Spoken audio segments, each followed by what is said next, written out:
Listo, estoy grabando. Bien. Buenas tardes a todas y a todos. Vamos a tener las clases, una de las clases de enlace químico e interacciones débiles hoy día. La próxima va a ser el próximo lunes, tempranito, según tengo anotado. Sí, a las 8:30. Exacto.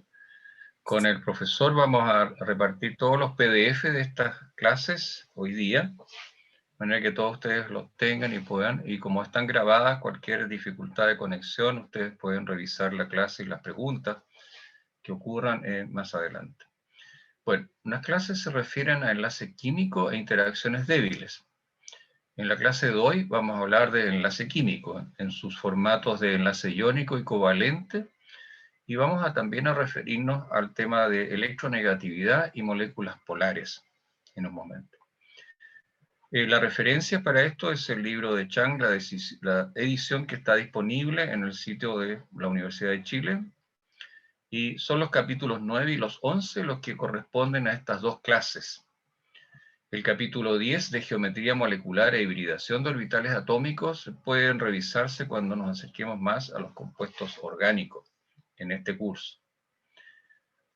Entonces, lo primero que tenemos son algunas definiciones de conceptos fundamentales. Un enlace químico en general es una fuerza atractiva que mantiene unido a dos átomos. Es una fuerza atractiva. Y hay varios tipos. El enlace iónico es aquel que se genera por atracción electrostática de dos átomos que presentan cargas opuestas. Como ustedes saben, cargas opuestas se atraen. Otro tipo de enlace que es muy importante en los compuestos de interés biológico y biomédico es el enlace covalente. En ese caso, no hay una atracción electrostática propiamente tal, la fuerza atractiva se produce cuando dos átomos comparten electrones entre ellos. Existen otras interacciones débiles que van a ser el objeto de la clase siguiente, el próximo lunes. Estas interacciones débiles entre moléculas, también entre átomos, no forman enlaces estables, pero son esenciales para el reconocimiento entre esas estructuras. El enlace iónico y los enlaces iónicos y los enlaces covalentes son bastante estables. Vale decir, una vez que se forma un enlace, se configura un nuevo compuesto o molécula que es más estable que los reactantes, que los niveles de energía de los reactantes. Y eso se representa gráficamente de una manera convencional. En el caso del enlace iónico, los compuestos que presentan enlaces iónicos tienen un ion cargado positivamente o catión y un ion cargado negativamente o anión. Es fácil recordar lo que está cargado negativamente con este nombre anión que deriva del griego. En general, en estos compuestos los iones se encuentran en una proporción simple y única en todo el compuesto. Es 1:1, 1:2, 2:2, etc., tal como lo predijo Dalton en su momento. Para un compuesto estable de carácter iónico, la carga total que existe en el compuesto de aniones es igual a la carga total de cationes. Hay un balance de esas cargas. En el cloruro de sodio, la sal común que todos conocen, el NaCl, el ion sodio, cuando se forma este compuesto, es positivo por ceder un electrón, es un catión. El ion cloruro es negativo porque acepta un electrón. En la sal propiamente tal, en esta sal, la proporción entre sodio y cloro es siempre 1:1. Hay una parte de sodio por una parte de cloruro. El anión del cloro, que es el Cl-, -1, se denomina cloruro. No es el cloro, es el cloruro. Y lo que conforman esto es una estructura fuertemente empaquetada entre aniones y cationes, y en esta figura se muestra el cristal que se logra, en el caso del cloruro de sodio, donde el sodio se ve como el átomo más pequeño, el cloruro en verde, un átomo más grande, un radio iónico más grande. A diferencia de lo que veremos más adelante en los compuestos covalentes, la estabilización de este enlace iónico es por atracción electrostática entre cargas opuestas. Estos sólidos iónicos son normalmente cristalinos, es decir, aparecen como trozos transparentes o semitransparentes. Y eso está asociado a que estos iones se distribuyen en un fuerte empaquetamiento en redes geométricas muy regulares. Por ejemplo, estos casos que tenemos acá, como el cloruro de sodio, o el bromuro de plata, o el bromuro de sodio, o el fluoruro de sodio, todos se caracterizan por tener una unidad elemental más básica que se llama celda unitaria, que aquí se puede ver muy bien en el bromuro de plata, cuya estructura es básicamente la de un cubo. Es una simetría cúbica. Y todo el compuesto, lo que corresponde al resto del cristal, va a mantener esa simetría, esa estructura tridimensional regular que se llama celda unitaria. La celda unitaria contiene todos los elementos e indica, además, informa cómo estos elementos están distribuidos en la estructura general del cristal. ¿Cómo se forman estos compuestos? A diferencia de los enlaces covalentes donde se comparten electrones, es un enlace más bien cooperativo, aquí se produce transferencia. Un átomo pierde uno o más electrones y otro gana uno o más. En este caso, el cloruro de sodio, el mecanismo es tal que una vez que se acerquen y se dan condiciones para la atracción entre los dos iones, el sodio cede un electrón externo que es capturado por el cloro para transformarse en el ion cloruro. Y el sodio queda con un déficit de electrones, con un protón obviamente más en su número atómico, que hace que este ion sodio, este cation, adquiere una carga positiva. Y el cloro queda con un electrón en exceso, lo cual lo transforma en el ion cloruro. No se olviden que Cl- no es cloro, sino que es cloruro. El cloro, como tal, es un gas, y en el estado natural funciona, se forma una molécula diatómica de dos cloros, una molécula Cl2. Y esto da lugar a la red cristalina que ahí vemos. ¿Cuáles son los compuestos que pueden formar, cuáles son los elementos del sistema periódico que pueden formar compuestos iónicos? Normalmente estos compuestos se forman entre elementos metálicos y no metálicos. Entre los metálicos que tenemos aquí en esta tabla periódica están los alcalinos, alcalino-térreos, lantánidos y actínidos, todos los metales de transición, metales del bloque P, que están en este verde un poquito distinto. Y los no metálicos son los socios. Y puedes tener a los halógenos en este periodo, puedes tener elementos como el oxígeno, el azufre, el selenio, que tienen, puedes tener al nitrógeno, al fósforo, al arsénico, carbono, silicio en algunas condiciones escasas, y también puedes tener no metales de este grupo, donde está el boro, el aluminio, el galio, el indio, y tienen cualidades bien interesantes. Fíjate que no hay duda que los más comunes son aquellos que se forman entre los halógenos y los alcalino-alcalino-tierro. Por ejemplo, sería el fluoruro de litio, o puede ser el bromuro de berilio, o el yoduro de bario, etc. Cualquiera de esos es una posibilidad muy real. En esos casos, los alcalinos van a ceder un electrón quedando con una valencia, una carga positiva +1. Los alcalino-térreos, berio, magnesio, calcio, van a quedar con una carga positiva +2. Y los halógenos van a aceptar un electrón por átomo y van a quedar con una carga -1, mientras que los elementos del grupo siguiente pueden quedar con carga -2, tienen otros estados de oxidación, y los del nitrógeno y fósforo -3. De manera un poquito sorprendente, el grupo de no metales donde está el aluminio, en este caso, metales del bloque P, y el boro, pueden ceder 3 electrones, hasta 3 electrones, quedándose con una carga positiva que puede ser hasta +3.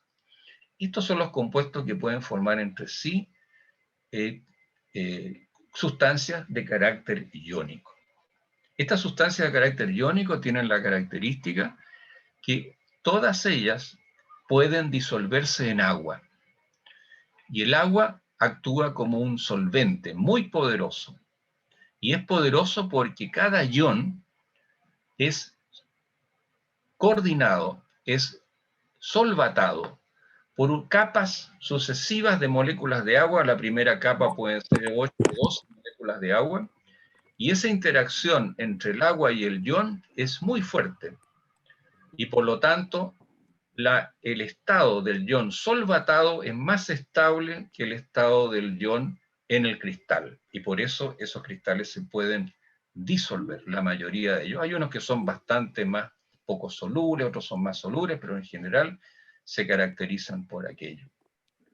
¿Cómo podemos entonces, de manera un poco más cuantitativa, pensar en este mecanismo de formación de enlace iónico? Una manera de hacerlo es tratar de estimar la fuerza atractiva entre los iones y ver de qué depende esa fuerza atractiva. Entonces estamos tratando de ir un poco más allá de la mera descripción de propiedades, sino tratar de tener un modelo matemático que nos permita avanzar en ver cuáles son las tendencias o las predicciones que se pueden hacer sobre el grado de la fuerza, el valor de esa fuerza atractiva en un compuesto iónico. Y para eso es posible aplicar una ley de la electrostática, de la física clásica. Por favor, ruego apagar los micrófonos para que no se produzca interferencia. Apaguen el micrófono. Y esa ley es la ley de Coulomb, de las interacciones electrostáticas, que es muy simple. Tiene una constante K, no nos vamos a preocupar ahora de los valores específicos ni de las unidades en que se mide la fuerza, sino de manera muy esquemática. Q son las cargas de los iones participantes en el enlace, y R es la distancia entre las cargas que corresponden a este trazo D, que es la suma de los dos radios iónicos de las partes participantes. ¿De acuerdo?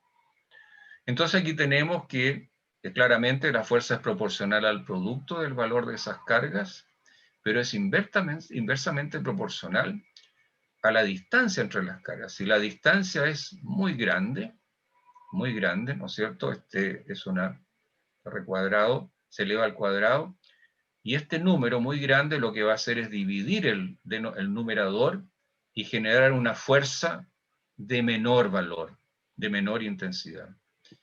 Si la distancia es más cercana, si los átomos son más pequeños, este valor del denominador es menor y por lo tanto predomina el valor de la carga y la fuerza de la interacción es mayor.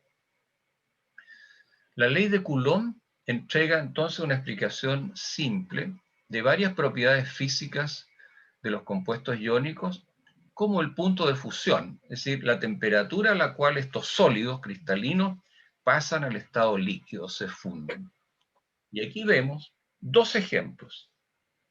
Uno del cloruro de sodio, que tiene un punto de fusión, hay que calentarlo a 804 grados para que se funda, se desarme la estructura cristalina.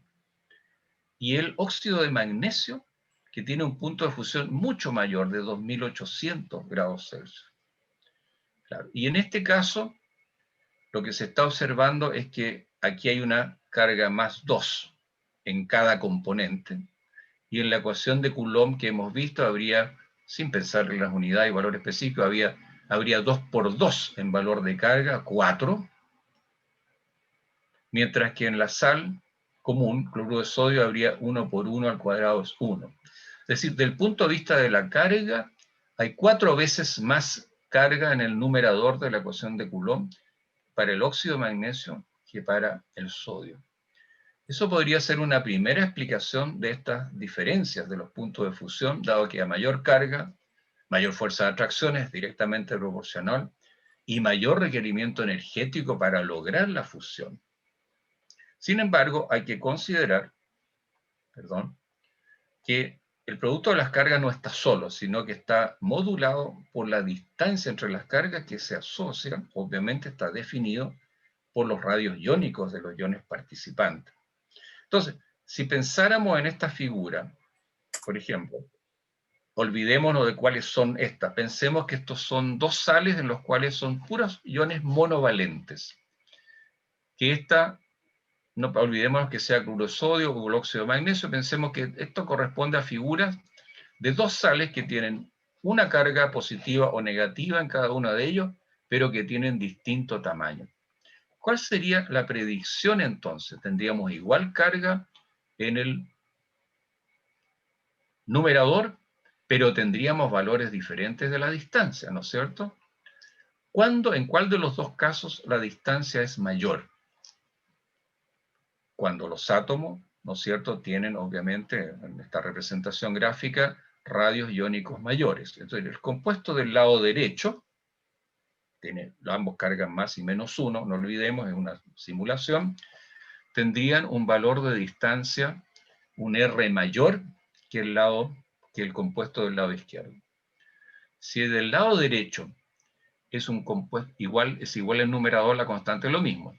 Si este denominador es mayor, en cuál situación vas a ver tú una fuerza de atracción mayor? ¿En el compuesto de átomos más grandes o en el compuesto de átomos más pequeños? En los más pequeños. En los más pequeños, obviamente, si tienes igual arriba, en los más pequeños se va a dividir menos la carga por este valor y por lo tanto la fuerza va a ser mayor. ¿Y qué significa esto? ¿Qué significaría esto desde el punto de vista de la distancia? ¿Ya? Estamos hablando de igual carga en estos dos compuestos teóricos que tenemos al frente. ¿Cuál tendría mayor punto de fusión? ¿Los de menor tamaño o los de mayor tamaño? Los de menor. Los de menor tamaño, porque tendrían mayor fuerza de atracción y por lo tanto costaría más fundir. La sal, estamos aquí hablando en general, de la sal de los átomos menores. A igualdad de carga, entonces, si los radios iónicos son menores y los átomos son menores, donde la atracción va a aumentar en relación a los átomos mayores. Y eso es lo que trata de decir a igualdad de carga, ¿qué pasa cuando cambia el tamaño? Obviamente la atracción aumenta, de acuerdo a la ley de Coulomb, entre los átomos de menor tamaño. Para átomos de doble carga pasa exactamente lo mismo. Obviamente los menores de doble carga tienen mayor atracción entre ellos. Y si pasamos de átomos relativamente del mismo tamaño, es difícil eso, pero puede darse en el caso de iones que se disocian, puedan dar o ceder 1 o 2 electrones en distintas valencias para formar sales o compuestos distintos. Cuando la carga aumenta es muy obvio que la atracción va a aumentar a mayor carga, que es directamente proporcional. Sí, Celeste, por favor, la pregunta. Sí, tenía una consulta justamente de esta diapositiva. Entonces, este magnesio con oxígenos, como los átomos al ser más grandes, supongo entonces que la carga debe ser mucho mayor que con el cloruro de sodio, ¿no? Claro, en este caso las cargas son más 2 y menos 2, y aquí está predominando el factor carga para explicar el elevado punto de fusión. La atracción es muy fuerte debido a las cargas. El valor, aquí estamos comparando peras con manzanas, porque también varió la distancia, pero en este caso podemos decir con tranquilidad que predominó el mayor valor de la carga para generar este punto de fusión tan elevado con respecto al cloruro de sodio. Ya, perfecto, gracias. ¿Ya? En este caso estábamos comparando en compuestos de igual carga cuyo tamaño varía, y ya quedó claro que los más chiquititos tienen obviamente una fuerza mayor de atracción, etcétera, que los más gordos. Sí, Fernanda, por favor, ¿sí? Sí, profe, que esta ley de Coulomb también sirve para las interacciones intermoleculares, ¿verdad? Lo de la distancia. Sí, claro que sí. Incluso, claro, para calcular interacciones intermoleculares hay que usar ecuaciones derivadas más complejas, porque normalmente hay más de un punto, porque aquí estás tratando esto como si fueran dos cargas puntuales con propiedades de tamaño distinto. En el caso de interacciones moleculares, normalmente tienes superficies, tienes por ejemplo, varios aminoácidos que interaccionan con otros aminoácidos. Pero en el fondo de los cálculos matemáticos para modelar esa interacción está Coulomb. Pero es una se usa una matriz de cálculo, un hamiltoniano que se llama, donde están todos los parámetros dados y se necesita programarlos para analizarlos en computador, para ver cuando tú tienes muchas interacciones al mismo tiempo funcionando y que pueden tener distintas determinaciones, pueden ser unas más atractivas que otras. Pero eso se usa en la modelación matemática de estructura. Muy interesante en ese caso. Gracias, profe. Coulomb va a estar siempre como en el fondo, aunque esté muy modificado y muy perfeccionado por el tipo de cálculo que se hace.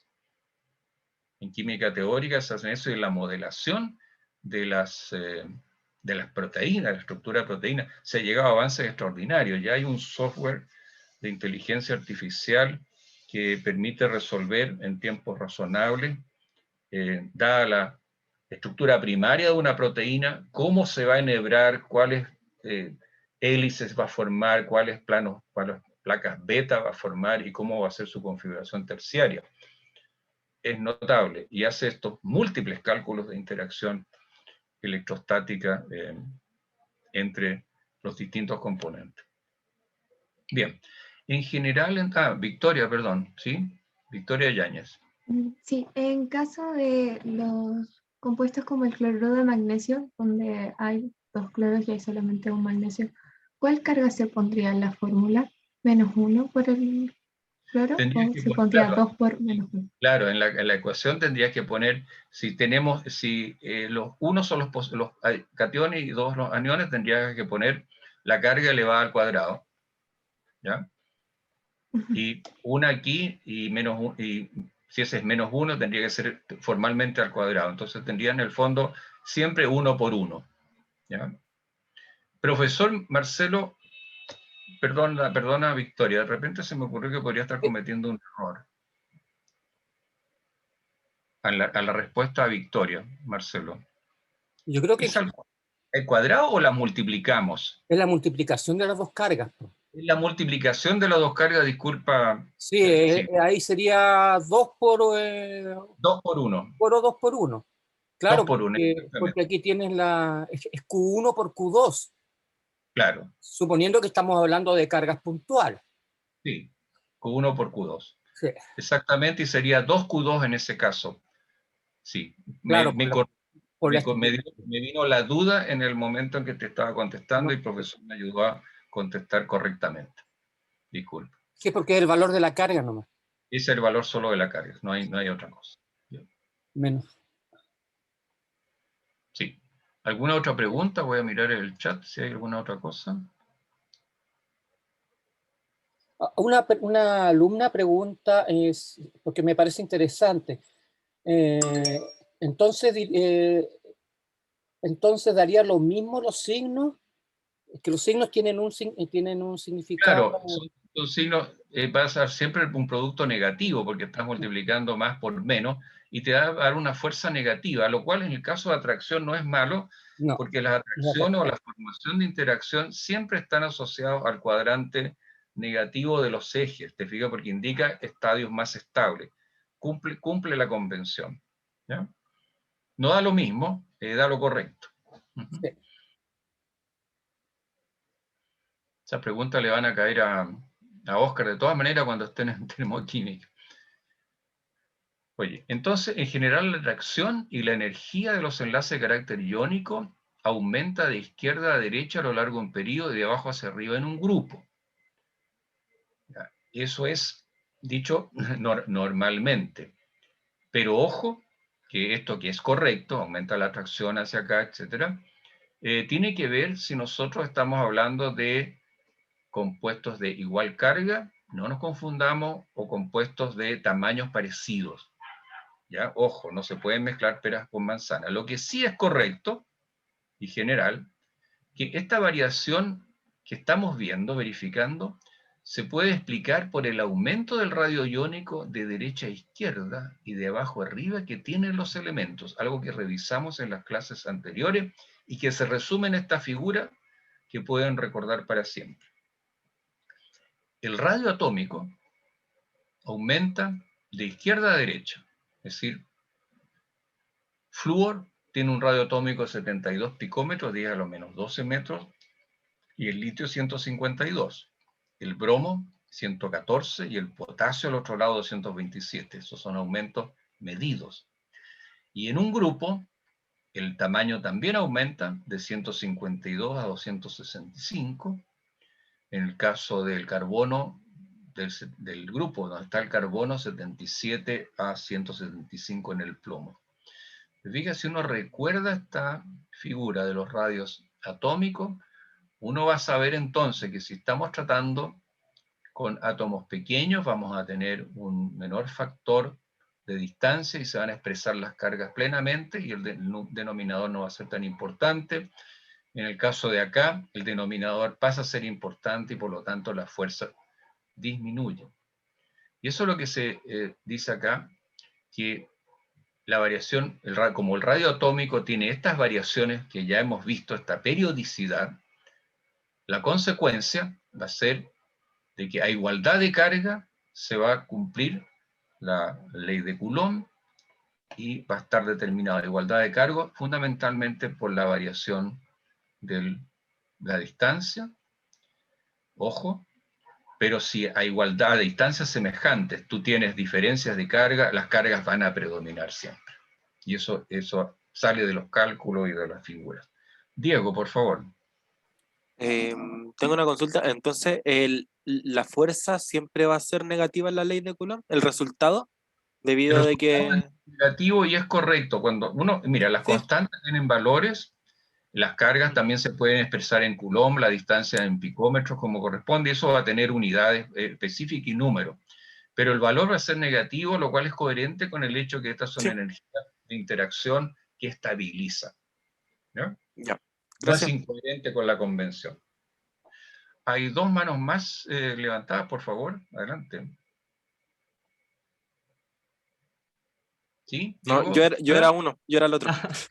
Sí, Ya. profe, yo tenía una duda. Cuando una sal, digamos, tiene dos veces un elemento, digamos, en el enlace, ¿cómo funcionaría a la hora de aplicar la ecuación? Lo aclarábamos en un momento en que yo me equivoqué. Sí. Por ejemplo, si tuvieras el cloruro de magnesio, magnesio valencia 2, te necesita ser MgCl2. Entonces, la carga positiva sería +1 y serían 2 menos 1, porque tienes que tener dos cloros aquí considerados. Son dos cargas en el compuesto, los que están generando la interacción electrostática. Ya, profe, ¿y con el radio lo mismo? ¿O cómo? Esa es una buena pregunta. Se necesita una ecuación que considere esa geometría. Entonces el radio, hiciste la pregunta que temía, el radio, bueno, uno podría suponerlo, está muy bien. Esta es una estructura, el cloruro de magnesio forma una sal que tiene una, no me acuerdo bien de la celda unitaria, pero habría que tomar rigurosamente la estructura geométrica de la celda unitaria para sacar esa distancia, porque la distancia no es solo la distancia entre dos, es la distancia entre tres que están en el espacio. Y habría que hacer un polinomio asociado a ese R, ojo, y bueno, y se hace, ¿ya? Hiciste la pregunta que... Y hay ejemplos, pero tienes que quitar los textos de cristalografía, de Parece química, que, etcétera, ¿ya? Benjamín, parece que es magnesio, cloro, magnesio, cloro, magnesio para el otro lado y así crece la celda. Así que uno podría considerarla, bueno, Lineal. lineal, sí. Hasta Si es cierto. cúbica, no hay problema, simplemente se coloca la distancia. Pero ojo, si tú quieres, lo que estamos calculando aquí es la fuerza de las dos interacciones y por lo tanto debieras considerar las dos distancias y eso es lo que tiene que resolverse con un polinomio distinto. Benjamín, Profe, muchas hicimos la gracias. misma pregunta que en la clase anterior. ¿Radio iónico y radio atómico son conceptos similares? No, no, porque cambian de acuerdo a qué se llena o qué se vacía, ¿ya? Hay tablas distintas, hay tablas para cada uno y para el otro. Pero para la discusión aquí podemos, pero mira, son similares, tienen una, por lo tanto, las regularidades que hemos advertido en la tabla periódica se pueden aplicar en este caso sin mayor problema para el nivel de profundidad que estamos tratando de darle al curso en estos temas. No es incorrecto. No es completamente correcto, pero no es incorrecto. Bien, ¿hay alguna otra pregunta? A ver, un chat aquí. Ah, Sebastián. No, son diferentes y hay tablas para ellos, sí. Pero para la discusión que tenemos, podemos pensar de esta manera más simplificada. ¿Sí, Javier? Yo quedé con una duda de una consulta anterior, la que hicieron del magnesio con el cloro, que eran dos átomos de cloro. Al calcular la fuerza, entonces se pone el magnesio queda con valencia +1, ¿cierto? Más 1, el cloro es menos 1, pero hay 2. Por lo tanto, hay que multiplicar por 2 la carga, que es la que están participando en el cálculo que quieres hacer. O sea, al final sería +1 por -2. Por -2, exacto. Ah, ya. En el cálculo real, que no lo vamos a hacer, la constante tiene un valor, las cargas se expresan en coulombs, el radio se expresa en 10 a la -12 metros, se tiene que tener una homogeneidad en las unidades para determinar finalmente la unidad de la energía o fuerza que se calcula acá. Pero aquí lo estamos viendo de manera las tendencias de manera cualitativa, entender cualitativamente cuáles son las variaciones periódicas y cómo se aplican para comprender estas tendencias en el caso de los enlaces iónicos. Diego, Nicolás. Diego. Hola, profe. Sí, yo había levantado la mano, la bajé al final, pero igual voy a hacer la pregunta. ¿Esa ley de Coulomb se aplica solamente para sales iónicas o también para compuestos covalentes? Mira, en general Coulomb nos va a perseguir para muchas cosas. En química teórica hay fórmulas. Esta es una formulación muy general. Esto vale incluso para la ley gravitacional. Esto de 2 fuerzas divididas por distancia tiene que ver con muchas interacciones en este caso.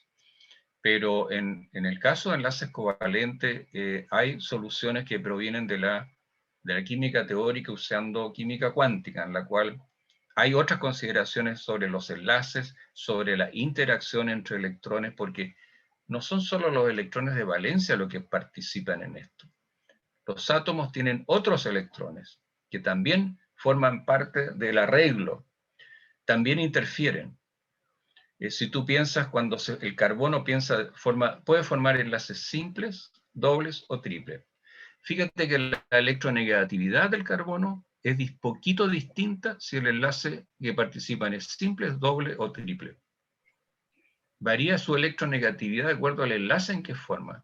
Y eso es solo un ejemplo de cómo estas interacciones afectan a toda la molécula. Por lo tanto, es un poco más complejo aplicar. Y para nuestra presentación de los conceptos básicos acá, basta este modelo para explicar generalidades de tendencia y periodicidad de la tabla periódica que se expresan, por ejemplo, en los puntos de fusión de las sales inorgánicas. Por ejemplo, podríamos haber visto otras cosas, pero esa es la más clara que se puede presentar. Esto lo puedes profundizar con Chang y con otros textos. Si tienes tu inquietud, por favor, la curiosidad debiera ser sin límites de parte de ustedes, solo limitada por los tiempos, pero no por la inteligencia y de mirar más al fondo de esto. Para estas clases nos quedamos en esta introducción, ¿no? Eso. Vale, gracias, profe. El enlace covalente. Profe. ¿Cómo estamos de tiempo?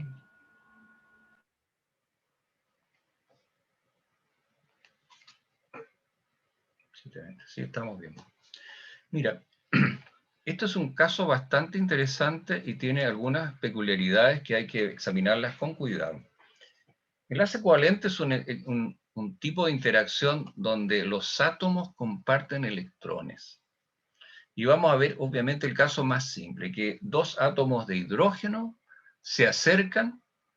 En una situación real, tú tienes un recipiente con hidrógeno elemental dentro de él y estos están chocando a temperatura ambiente, hay una energía cinética, chocan con las paredes, chocan entre ellos, se acercan, pueden formar enlace y formar la molécula de hidrógeno, rebotar, etc.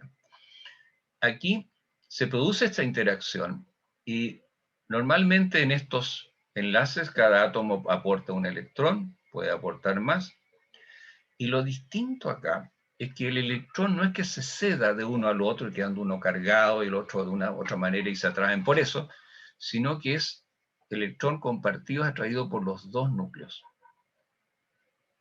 Es decir, aquí está el núcleo, que es un protón, en el caso del hidrógeno, y un electrón 1s1 dando vuelta. Cuando se acercan, ese electrón comienza a sentir la atracción del segundo núcleo que está en el átomo cercano. Y lo mismo, el electrón de acá siente la atracción del núcleo de que se acerca. ¿Qué hacen los protones? Los protones al acercarse obviamente se van a repeler. Los electrones entre ellos se van a repeler. Pero aquí hay una combinación distinta que tiene dos factores. El primero es que cada electrón comienza a sentir atracción de dos núcleos. Y la carga efectiva que siente, como en los términos que habíamos revisado anteriormente, es mayor que si está solamente en el átomo aislado. La carga efectiva que siente es mayor. Y lo otro que ocurre, como veremos a continuación, es que al acercarse en estas colisiones aleatorias que se producen en la realidad, los electrones que son suborbital 1s1 que está acá, interfieren con la posibilidad de que los núcleos se repelan, apantallan a los núcleos. La carga efectiva de esos núcleos para repeler al otro son alterados por el hecho de que en este acercamiento hay dos electrones y hacen que esa carga efectiva de repulsión entre los protones disminuya. Y el efecto neto es que habiendo repulsiones entre los electrones, habiendo repulsión entre los protones, el resultado neto es que las interacciones de tipo atractivo de los electrones con los dos núcleos superan en el balance las repulsiones que existen naturalmente y permiten que se forme la molécula de hidrógeno con los electrones compartidos.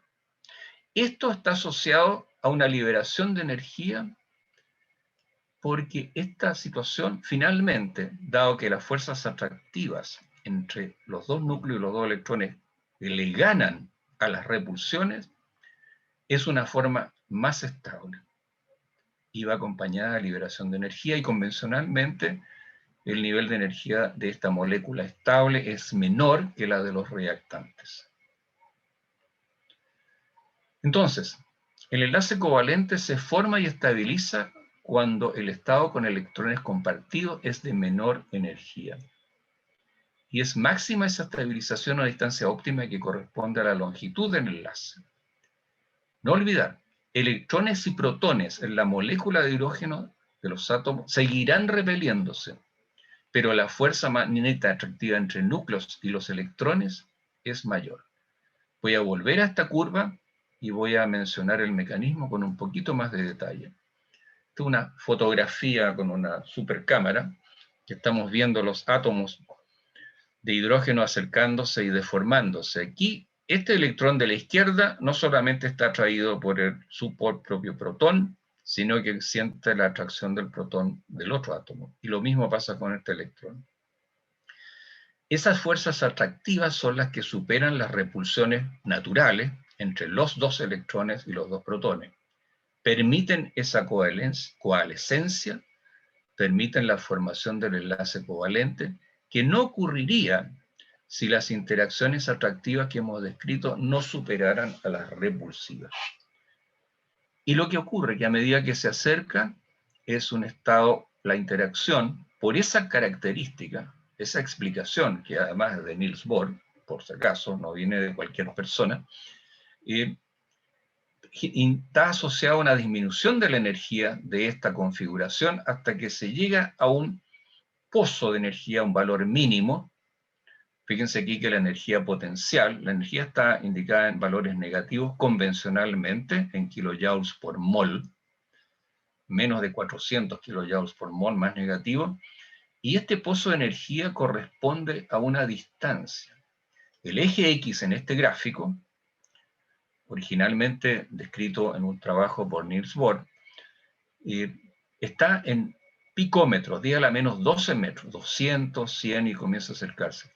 Y este valor de aquí, valor X, es la distancia del enlace covalente entre los dos protones en la molécula de hidrógeno H2, 74 picómetros.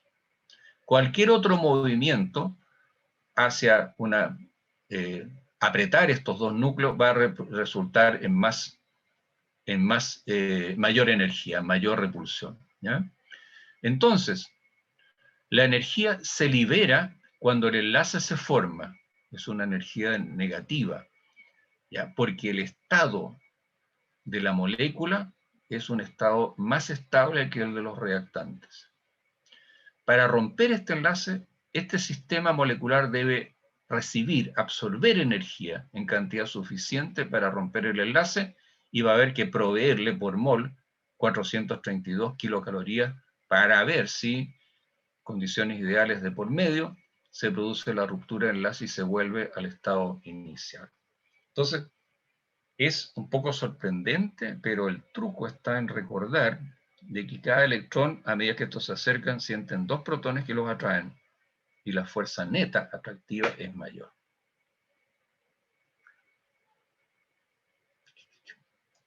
Voy a ver el chat, dice.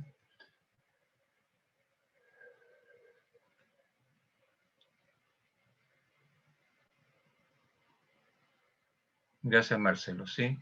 Está bien en esa cosa. Al año, bueno. Hay una pregunta que hicieron muy al principio, pero Sí, yo creo que tú la vas viendo en el tiempo porque tienes un orden en tu clase. Claro.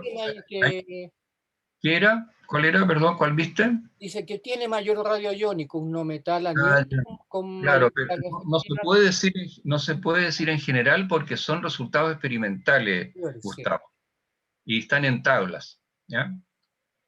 Y han sido obtenidos a lo largo de muchos años de investigación. Entonces, hay irregularidades que yo no recuerdo. En general son parecidos a los radios atómicos, obviamente.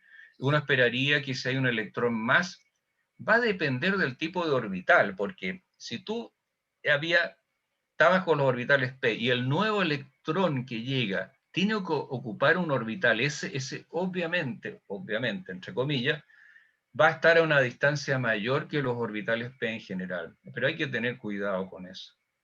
Es difícil hacer generalizaciones ya a este nivel. Sí. Pero tu pregunta es muy interesante, tiene una respuesta que se basa en los datos experimentales. Estos enlaces, por otra parte, hay formas de representarlos que son bastante comunes y estándar. Pues tú puedes representar una molécula por su fórmula química, H2O, donde 2 es un subíndice, por las fórmulas de puntos, donde los electrones son puntos, 2 por enlace, o una fórmula con líneas de enlace que también existen y son muy comunes.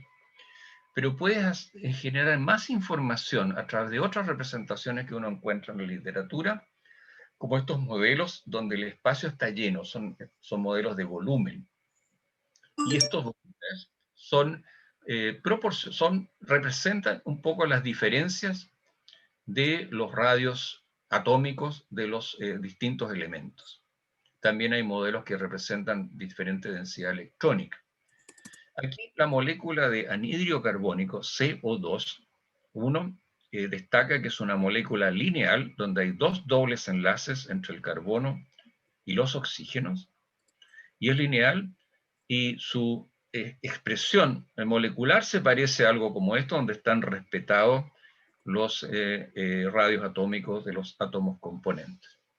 Puede encontrarlos como modelos también físicos, con pelotitas y bolas que se pueden reconectar, etc.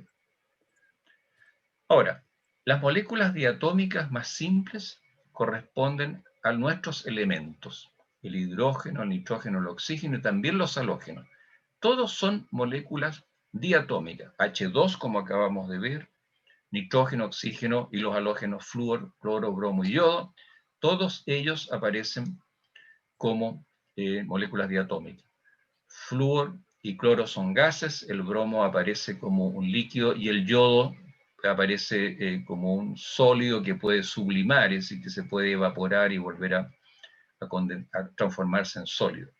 Son bien diferentes, etc. Ahora, todos los elementos no metálicos forman enlaces covalentes entre sí, pero hay excepciones. Pero las más comunes que vamos a ver, este es del hidrocarburo más pequeño, ¿no es cierto?, el CH4 o metano, que tiene un átomo de carbono y átomos de hidrógeno dirigidos, esta es otra representación tridimensional, los átomos de hidrógeno están dirigidos a las esquinas de un tetraedro, que es una pirámide de base triangular. El agua es una molécula angular con el oxígeno, y hay un ángulo conocido y determinado, que es estable, no me acuerdo si son 114 grados, me corregirá Marcelo por ahí. El anión sulfato, que proviene de la reacción entre azufre y oxígeno, con carga negativa, eso deberían ser dos cargas negativas en este caso. Sí, es más o menos el valor. Ya, por ahí. Estos enlaces entre el azufre y el oxígeno son covalentes, pero esto, en agua, se disocia para formar un anión con dos cargas negativas que puede formar una sal, por ejemplo, sulfato de sodio, sulfato de potasio. Pero la estructura central son enlaces covalentes. Bueno, las grandes diferencias entre los compuestos iónicos y los covalentes es que los iónicos forman una red o arreglo continuo cristalino repetido de átomos cargados que existen en proporciones fijas y que se puede uno referir a una celda unitaria o estructura mínima y una simetría, en este caso para el bromuro plata, una simetría cúbica. Pero esto vale para todo el cristal. Todos los cristales de bromuro de plata van a tener esta configuración a nivel de sus átomos. En el caso de los compuestos covalentes, que están unidos por enlaces covalentes, cada molécula tiene su propia existencia. Ustedes quizás pueden darme el nombre de esta molécula, que es el CH3COOH. Diego, ya inmediatamente te doy la palabra. ¿Cómo se llama este compuesto? A ver si por ahí lo pillan y lo recuerdan. Es bastante común. Vinagre. Vinagre, claro, vinagre es una solución de este compuesto, ¿ya? Ácido acético. El ácido acético o ácido etanoico, ¿ya? Muy bien. El ácido acético, ácido etanoico, que es un CH3 con una función donde tú tienes un carbono unido a un oxígeno por doble enlace a otro oxígeno que además tiene acá un hidrógeno, este grupo OH o grupo hidroxilo. ¿Y qué pasa con este ácido? Todos sus enlaces son covalentes, pero debido a la diferencia de electronegatividad entre hidrógeno y oxígeno y a efectos inductivos del otro oxígeno que está acá, este enlace es especial y si tú colocas ácido acético en agua, se disocia. Este enlace se rompe, es un enlace covalente que se rompe en agua, como si fuera un enlace iónico. ¿De acuerdo? ¿Y por qué? Porque el protón solvatado es súper estable, está muy feliz rodeado de sus capas de agua, es el ion hidrógeno y además tiene más iones, más aguas alrededor. Y el acetato también se solvata, que es el radical negativo que queda después, el CH3COO-. ¿De acuerdo? Entonces, hay que tener cuidado con las generalizaciones, porque en este caso los ácidos carboxílicos, como se les llama, estos OH son disociables. Y la disociación va a dar lugar a protones que generan la acidez, y a haber ácidos carboxílicos más ácidos que otros, dependiendo de cuál es el resto de la estructura, en ese caso. Pero en resumen, más allá de esta peculiaridad de los ácidos carboxílicos, cada una de estas moléculas orgánicas unidas por enlaces covalentes son unidades, no están unidas en un pattern cristalino infinito como los compuestos iónicos, son unidades separadas. Bien. Es importante comparar en estos momentos los valores más representativos de los distintos tipos de enlaces e interacciones. Son las 5:30. ¿Cómo estamos aquí? Ya, estamos bien. En general, los enlaces más fuertes son los enlaces de tipo iónico. Son más fuertes que todas las otras interacciones. Y para el caso del cloruro de potasio, tenemos la curva de formación del enlace iónico, y este pozo donde se forma la celda unitaria estable tiene una energía potencial por mol de, qué sé yo, más de casi 500 kilojoules por mol. Esto puede llegar a más de 1000 kilojoules por mol para los compuestos iónicos. Para los enlaces covalentes que están aquí en verde, y está el ejemplo del cloro diatómico. Todos los halógenos forman en la naturaleza moléculas diatómicas. En este caso, el enlace covalente, su posición de máxima estabilidad es un poco más de 200. Y en general se van a mover entre 100, enlace carbono-carbono alrededor de 110 kilojoules por mol, 100 y 200, un poquito más de 200. Bastante menos que los enlaces iónicos. Cabe hacer notar también que en este gráfico uno puede observar en el pozo de estabilidad cuál es la distancia de enlace, cuál es la longitud del enlace en unidades de 10 a la menos 12 metros. Aquí está menos 10, pero no importa, ¿ya? Y en el caso del cloro diatómico, el enlace es un poquito más corto. Pero no es posible comparar fácilmente compuestos iónicos que forman estas redes casi infinitas con los compuestos covalentes que forman moléculas únicas y distinguibles. ¿De acuerdo? Pero para recordar que en este gráfico tú tienes distancia de separación, una de ellas es la distancia de enlace, y en el eje vertical tienen energías potenciales. Y están hacia abajo para representar la formación de un compuesto que es más estable que sus reactantes, las sustancias de las cuales se partió. Y quiero comparar esto con las energías de algunas interacciones débiles, para ir ya contándoles cómo viene la próxima clase. Y aquí tengo dos tipos de interacciones bastante débiles. La atracción entre dos moléculas de ácido clorhídrico es muy débil y representa interacciones del tipo dipolo-dipolo y fuerza de dispersión de London. Dipolo-dipolo, ¿por qué? Y lo veremos en más detalle en la clase que vamos a tener la otra semana. Cloro e hidrógeno tienen distinta electronegatividad. Por lo tanto, una molécula como esta, que tiene un enlace de tipo covalente entre cloro e hidrógeno, es una molécula que tiene una distribución de carga que no es simétrica en ambos elementos. Y eso se debe a la diferencia de electronegatividad. Y eso da lugar a una asimetría que desde el punto de vista eléctrico corresponde a un dipolo, una especie de imancito, una especie de compuesto en lo cual hay más carga, más densidad electrónica en un lado que el otro. Por lo tanto, estos HCl pudieran interaccionar lado a lado de manera inversa, donde el hidrógeno se puede depositar, ¿no es cierto?, interaccionar con el cloro y viceversa. Ahí tienes una típica interacción dipolo-dipolo, donde una molécula pequeña, lineal, puede ordenarse y se puede medir esa interacción, que es bastante débil, como puedes ver aquí en la curva azul, que está acá abajo. A diferencia de los valores que tenemos en los otros enlaces, estas interacciones son del orden de 2 a 3 kilocalorías por mol, dos órdenes de magnitud. Estas son del orden de 100 y más, 1 o 2. Y si te vas a los gases, y ahí tomamos el argón, que además es inerte, estas son interacciones extremadamente débiles, pero medibles experimentalmente. En este caso, no hay dipolo posible. Se habla de fuerza de dispersión de London, donde tú tienes valores de alrededor de 1 kilocaloría por mol.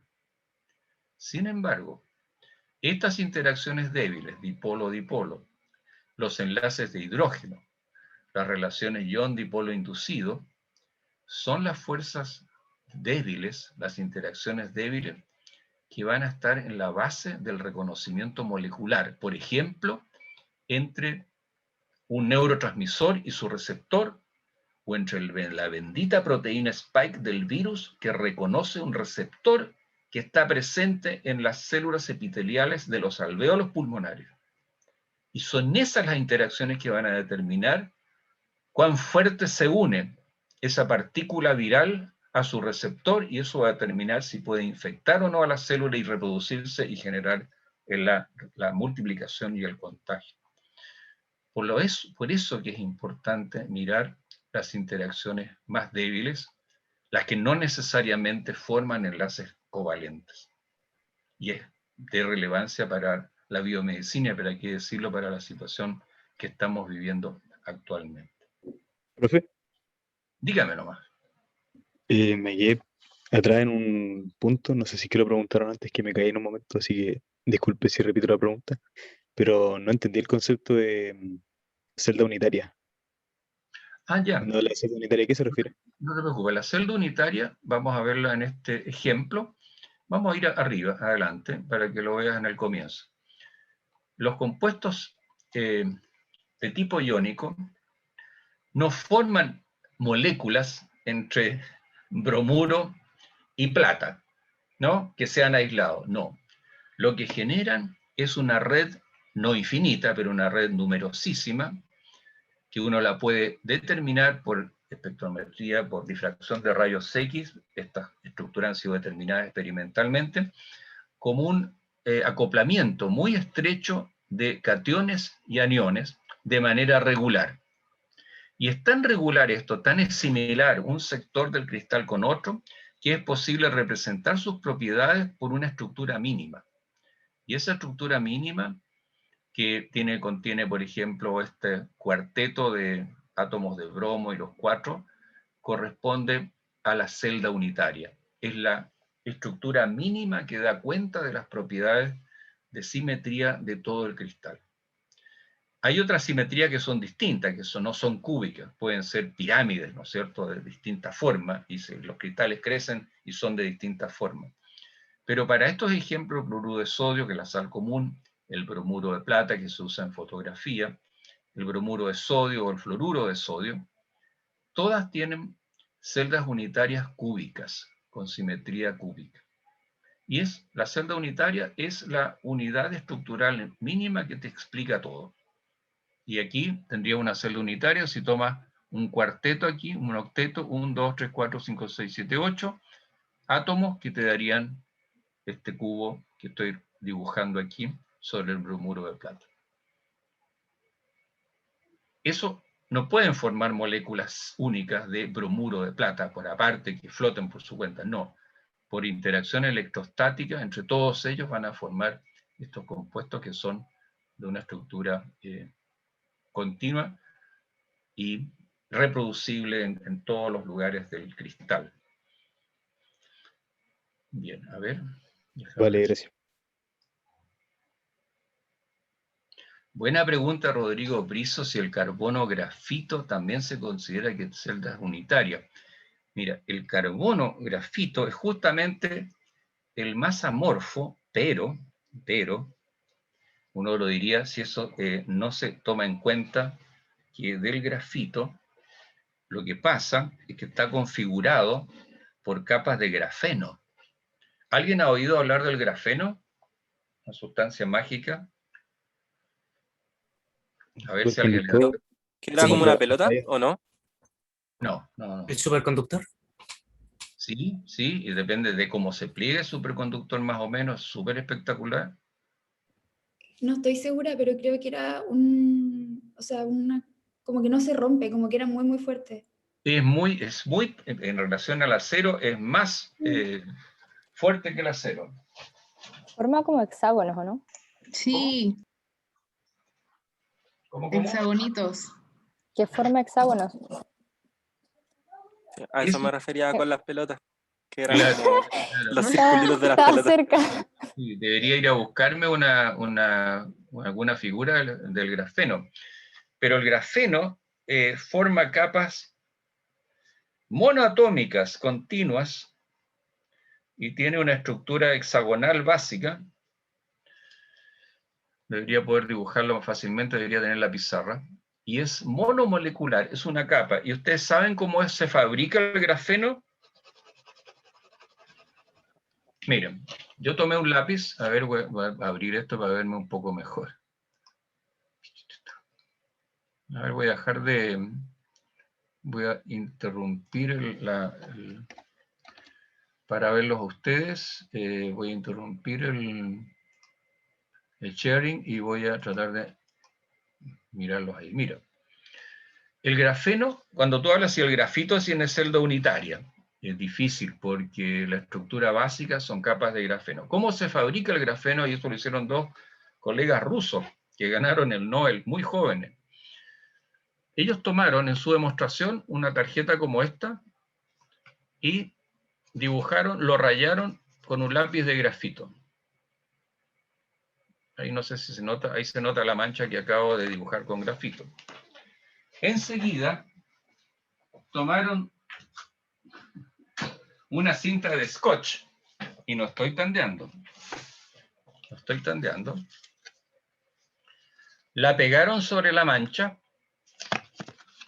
la apretaron y la levantaron con cuidado. Estoy haciéndolo aquí.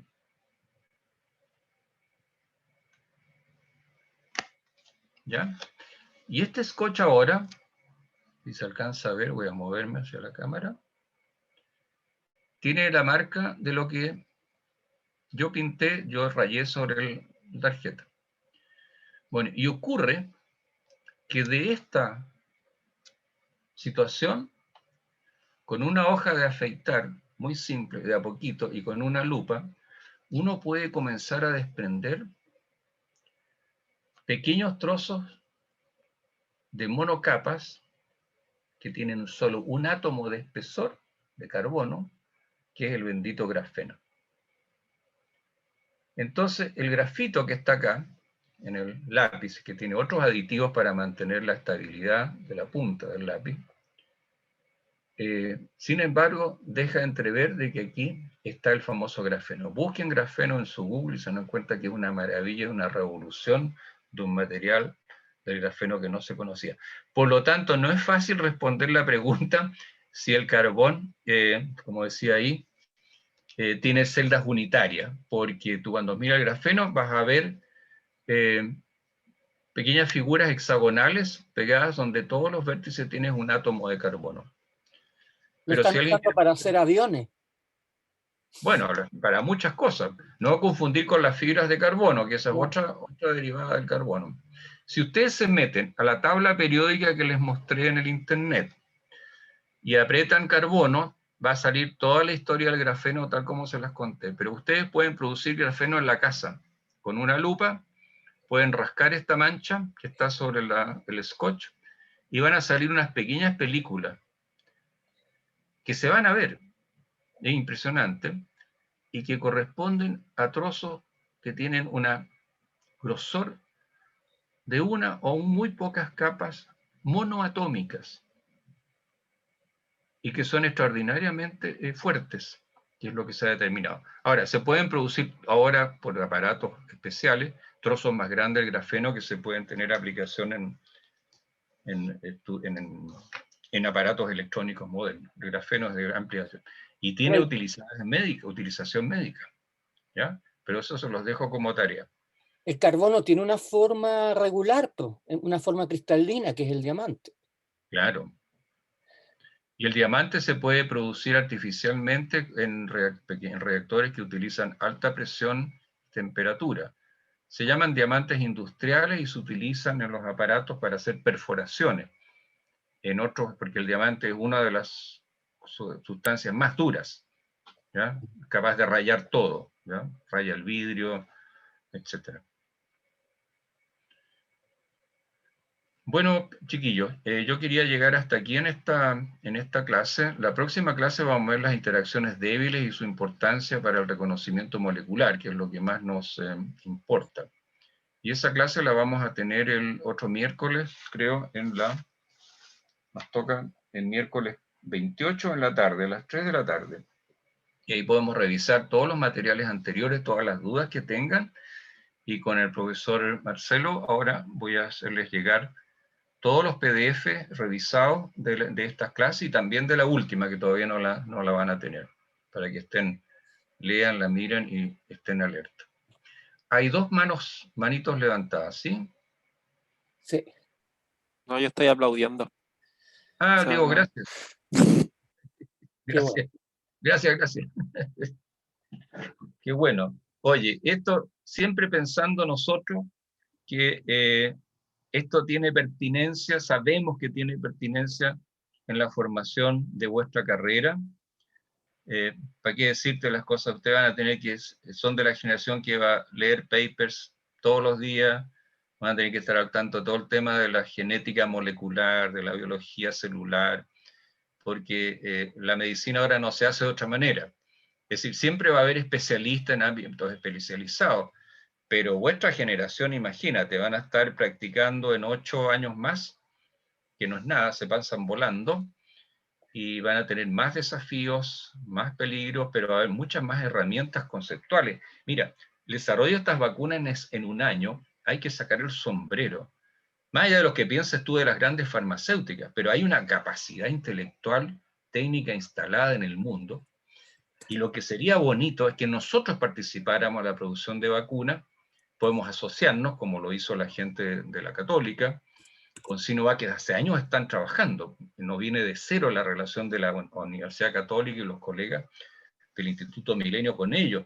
Ellos han desarrollado una vacuna contra la hepatitis acá en Chile, que ahora se comercializa vía la empresa Sinovac, que es la que fabrica la.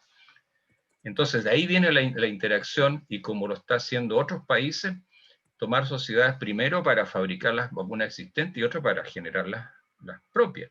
Chile tenía hasta hace 10 años producción de vacunas en el ISP, una de ellas que se exportaba a todas partes era la vacuna antirrábica, una vacuna de producción de formato clásico que se producía en el ISP en condiciones de alta contención, de alta protección, y desgraciadamente esa capacidad fue simplemente eliminada.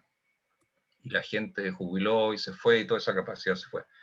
No es posible, ahora los países tienen que ser relativamente independientes y tener capacidad de poder reproducir una vacuna dentro de nuestros propios países, y hay gente fantástica. Mira, entre los profes del Instituto de Ciencias Biomédicas está Ricardo Soto, que es un especialista, él viene de VIH-Sida, es un virólogo molecular.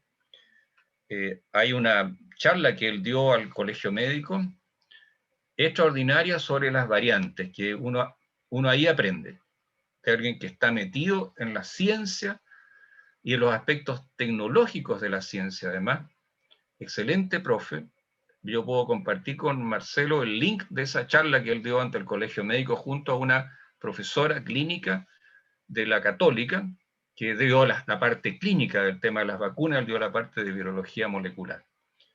Yo creo que eso sería súper lindo, que en sus ratos de ocio lo pudieran estar al día. Mándamelo por... Sí. Y yo Y se lo otro, mando a los estudiantes. Que en la clase anterior yo les di varios enlaces a los repositorios de la Universidad de Chile, y hay un vínculo, un link a toda la información de virus sobre el SARS-CoV-2 que se ha generado, y que tiene papers y tiene comentarios y tiene además tutoriales para entender todo esto que está pasando.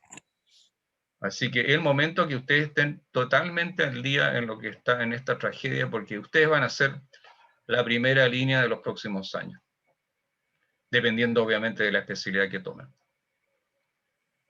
Pero sabemos que entre los chiquillos que están en cursos superiores, al ver cómo se desempeñan heroicamente sus colegas mayores que están ya en las UTIs del JOTE, qué sé yo, quieren ser eso.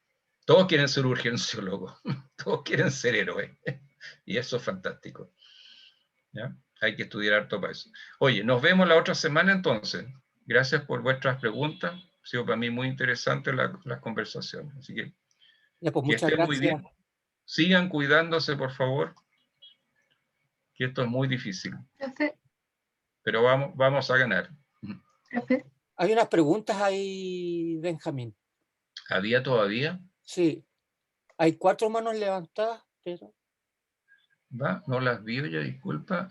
Sí, hay el enlace metálico, Claro, el enlace metálico es un enlace.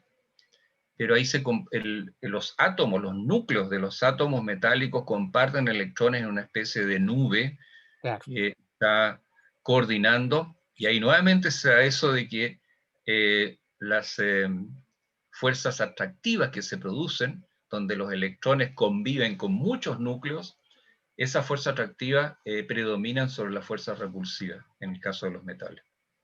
No los pasamos específicamente acá. No veo más preguntas, no sé. Parece que no. A ver, Ya. Profe, ahí hay yo una tengo una pregunta. Sí, Victoria, dime nomás.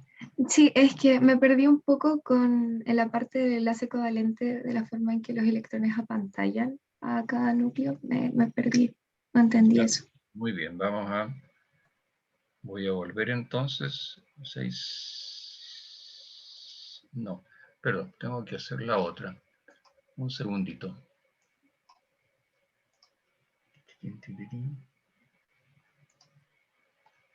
Claro. Dante. Esta es la principal.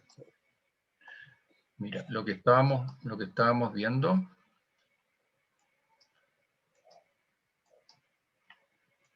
Claro.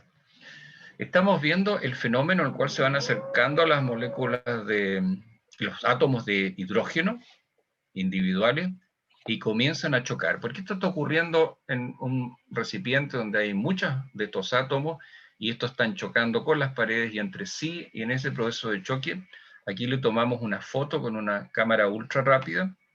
Lo que estamos viendo es algo muy interesante y un poquito sorprendente, que aquí obviamente que hay fuerzas repulsivas en juego, entre los electrones de los dos átomos y entre los protones de los dos átomos. Ahora, ¿qué cosas son las que empiezan a dar vuelta a esto y hacen un balance que al final la energía neta, la fuerza neta es atractiva? En primer lugar, cada electrón no está atraído, cuando se acercan los átomos en esta colisión, no está atraído solo por un protón, sino por dos. Es decir, la carga efectiva que ve el electrón de los protones corresponde a 2. Y el otro electrón también. Notable, ¿ya? Eso es una cosa.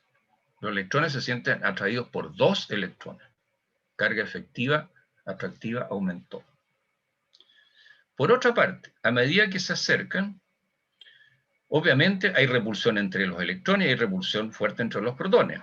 Pero ¿qué hacen estos dos electrones aquí, que están siendo atraídos por los núcleos? Ellos, al formar parte ahora de una nube común, apantallan, disminuyen la repulsión entre los protones porque se interponen, tal como se interponían los orbitales más cercanos al núcleo, para evitar que el núcleo atrajera con toda la energía al electrón más externo. Aquí los electrones están perturbando, disminuyendo la repulsión entre los protones.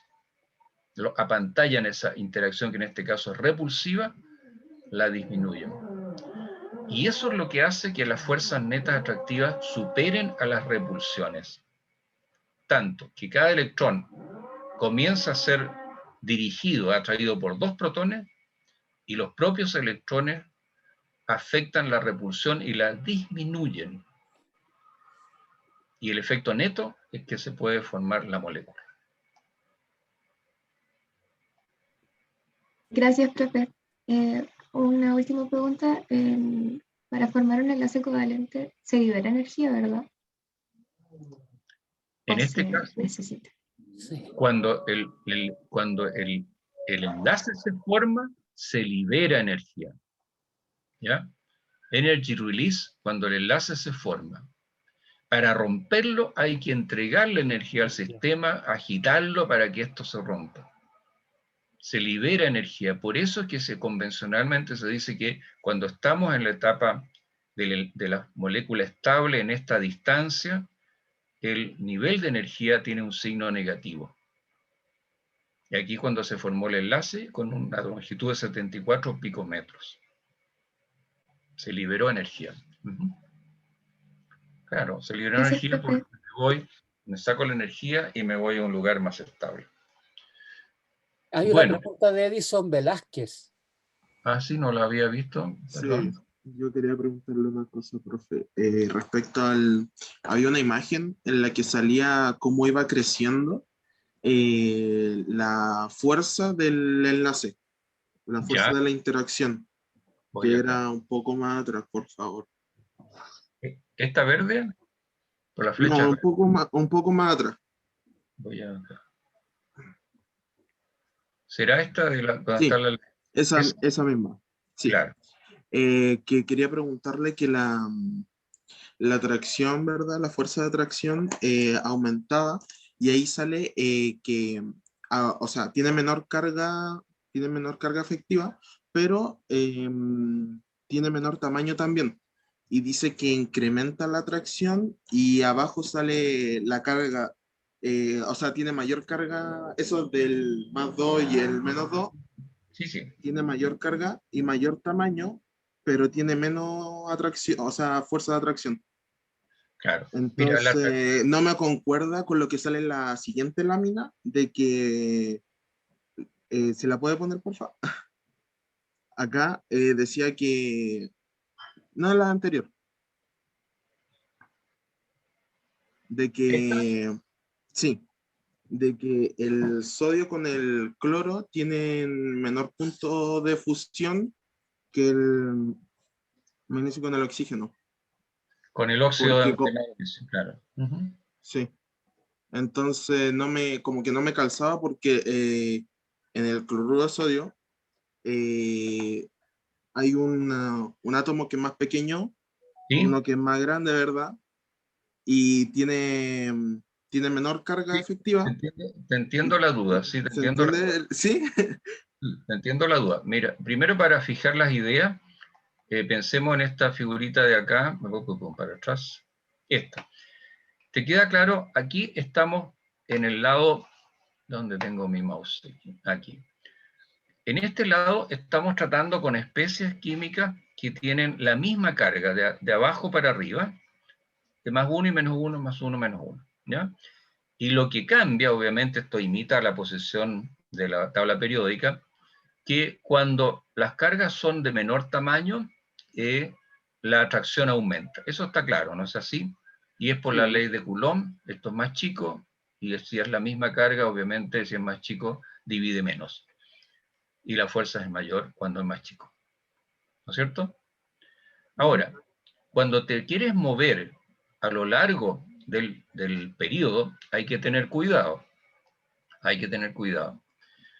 Entre lo que aquí se está suponiendo es que los átomos que estamos mirando tienen radios atómicos similares, no muy distintos, no uno el doble del otro. Y en ese caso lo que va a predominar para determinar mayor atracción es la mayor carga, el numerador. Lo mismo acá, aumenta la carga y va a aumentar la atracción. Es decir, la carga siempre aumenta la atracción. Y en general como que le gana al factor de la distancia. ¿Ya? En este ejemplo, se tomó un ejemplo que estamos un poco, creo que viendo peras con manzana, porque aquí cambia todo. Cambia la carga y cambia el tamaño. Aquí lo que ocurre es que la mayor carga es lo que predomina. Mayor fuerza de atracción. A pesar de que aquí las distancias son mayores, lo cual significaría que te está dividiendo el numerador por un número más grande, lo que predomina aquí y se ve en el punto de fusión es la mayor carga. Y si uno mira la ecuación de Coulomb, en el caso del cloruro de sodio tendrías 1 por 1, y en el caso del óxido de magnesio tendrías 2 por 2, tendrías 4, es decir, la carga es 4 veces más grande. Y en ese ejemplo, donde obviamente hay cambios de las dos cosas, aquí predomina el aumento de carga. Por lo tanto, no es contradictoria esta figura con lo que está más adelante. En general, la atracción de los enlaces de carácter iónico aumenta de izquierda a derecha y de abajo hacia arriba, que es lo que acabamos de decir. Pero hay que tener cuidado que los tamaños, los radios atómicos de los átomos, como se verifica en la siguiente figura, no sean muy distintos. Por ejemplo, comparando boro con flúor, esos no son muy distintos. Pero cuando pasas de litio, ¿no es cierto?, con flúor, Aquí tienes el doble, hay que tener cuidado. De todas maneras, la carga es bastante dominante en esta relación, está en el numerador, y en el caso de pasar a carga más 2, tú inmediatamente multiplicas por 4 el factor del numerador. No sé si eso alcanza a aclarar Sí, tu me duda. dejó súper claro. Muchas gracias, profe. Millaray hizo una pregunta, hace una pregunta. Sí, Millaray, ¿por dónde está? Sí, le quería preguntar si, por ejemplo, siempre va a tener, o sea, que yo tenía entendido que el enlace covalente es más fuerte que el iónico. ¿Eso No, es correcto o no? ¿O no, depende solo de la cantidad de energía que libera al hacerse el enlace y ahí como que no. el que Si tú quede más estable? miras la tabla general de enlaces covalentes, fluctúan entre los 100 y los 200 kilojoules mol. Y claro, hay enlaces iónicos que son de ese orden, pero en general los enlaces iónicos son más fuertes, son del orden de hasta 1000 kilojoules por mol. ¿De acuerdo? Esos son datos experimentales y en tabla, ¿ya? Eso es donde libera más energía, ¿cierto? Claro, la formación del enlace iónico va a liberar más energía en su formación. Ya, gracias. Y José Zavala, que debe estar por ahí. ¿Aló, se escucha? Sí, José, dímelo. Me quedó una duda con el gráfico que aparece cuando hablábamos de la formación del enlace covalente. Sí. Ahí se ve como que, bueno, mi duda es si es como un proceso gradual la liberación de energía o es espontáneo, porque en el gráfico igual se veía como algo gradual, pero quizá se hace en un periodo de tiempo tan rápido que es espontáneo. Son reacciones rapidísimas estas. Y además, esto está modelado para una par de átomos y formar una molécula. No, aquí uno trabaja con moles, entonces son cantidades y son procesos relativamente rápidos, ¿ya? De formación. Es decir, el hidrógeno atómico es muy reactivo y forma en condiciones apropiadas, forma muy rápidamente la reacción y es muy exotérmica, etc. Se libera mucha energía. Pero esta es una modelación, es un dibujo de Niels Bohr, nada menos, hay que tener mucho respeto, lo hizo hace como 60 años, y ahí se ve la reflexión, es un experimento mental, la reflexión que ocurre con una pura molécula. Pero estos son cientos de millones. Acuérdate que el número Avogadro es un número inconmensurablemente grande. Gracias, profe. Bien, ¿estamos entonces? Profe, yo tengo una duda. Dígame, Para futuras evaluaciones o cosas así, si no sabemos calcular el radio del enlace iónico, usamos Coulomb para comparar distintos enlaces entre sí, ¿cierto? Claro, si en un problema o tienes que calcular energía con las unidades, uno tendría que dar todos los datos con las unidades y la constante en la unidad respectiva. Yo creo que los cálculos van a empezar no en esta sección, en la parte mía, sino cuando pasen a termoquímica con el doctor Oscar Cerda, ¿ya? De ahí para adelante va a haber varios calculitos, ¿ya? Vamos a ser bastante cuantitativos por un tiempo. Esta primera presentación entramos suavecito, entramos en relaciones más bien cualitativas, algunas, un par de ecuacioncitas. Claro, nos fuimos a las ecuaciones de Einstein y otros, pero está muy resumida, muy simplificada. Esto corresponde además a la parte de la físico-química.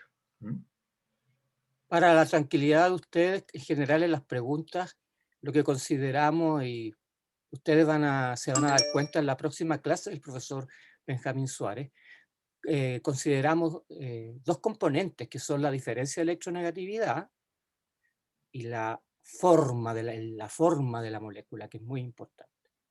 Y bueno, nosotros hacemos preguntas que ustedes puedan responder, por no preguntas que nosotros, que ni siquiera nosotros podamos respondernos a nosotros Hay que mismos. seleccionar muy bien. Si te vas al chat y miras las preguntas, hay preguntas que yo me he pasado horas y he tenido que preguntar en otros años otra vez. Pero en este caso las preguntas van a ser un poco más las que yo les hago. Las pocas preguntas que les hago, lo vamos a tener. Y la vamos a ejercitar en el seminario también. ¿Cuándo nos tocan estos seminarios, Marcelo? Nosotros partimos con los seminarios en la subsiguiente semana. el miércoles 3, no, perdón, el 5 de mayo parte este grupo con seminario. Ya, perfecto. Entonces esta sección tiene los grupos de del seminario de los miércoles. Exactamente. A las 10:15. Y ahí algún grupo me caerá a mí entonces de esa mañana. Perfecto. Yo les voy a mandar, bueno, ya les dije, estaba un poco atrasado porque estaba peleando con los videos, pero este fin de semana les voy a mandar los grupos, así que no se hagan problema. Además, todavía tienen una semana sin prueba. Tienen que aprovechar mucho. Es una situación excepcional, chiquillos, así que... No, sí, ya empezamos con controles y todo. Sí, en anatomía empiezan al tiro. No, ahí son muy duros. Yo no habría pasado nunca anatomía, así que eso yo lo tengo Yo les decía claro. lo mismo, no sé si a esta sección o a la otra. Claro. Un abrazo, cuídense mucho, un gusto estar con ustedes, así que nos vemos la próxima semana en la próxima clase. Así que junten las dudas de toda la materia, podemos revisarlo. Vamos a tener tiempo también porque esa clase no es tan larga y tenemos tiempo esa mañana. Así que Gracias, profe. Cuídense Oye, muy yo, bien. perdona, Benjamín, muchas gracias, Benjamín. Una pregunta a los estudiantes. ¿Han podido mirar los videos que ya les subí en YouTube? Sí, profe. Ya. Sí, sí Ustedes Sí, pueden profe. bajar los videos de YouTube, no hay ningún problema. Y ustedes son expertos mejor que yo en bajar. Yo cuando quiero bajar una canción, de repente tengo que pedirle a mis hijos que me ayuden a bajar un video de YouTube. Pero No los muestre pueden la bajar. hilacha, compañero, no muestre la hilacha, si nosotros somos totalmente incapaces. Sí, no, en serio, porque es que hay más de un programa para bajar videos de YouTube. Pero los jóvenes se los conocen mejor que nosotros. Siempre, siempre, siempre van a ir adelante. Así que ya, me despido, chiquillos. Que estén súper bien. Muchas gracias, Benjamín. Chao. Chao, Gracias, profe, profe. gracias. Muchas gracias. Profe, gracias. Gracias. Gracias. Muchas gracias, que Nos estén vemos. bien. Gracias, profe. Chao. Chao, muchas gracias.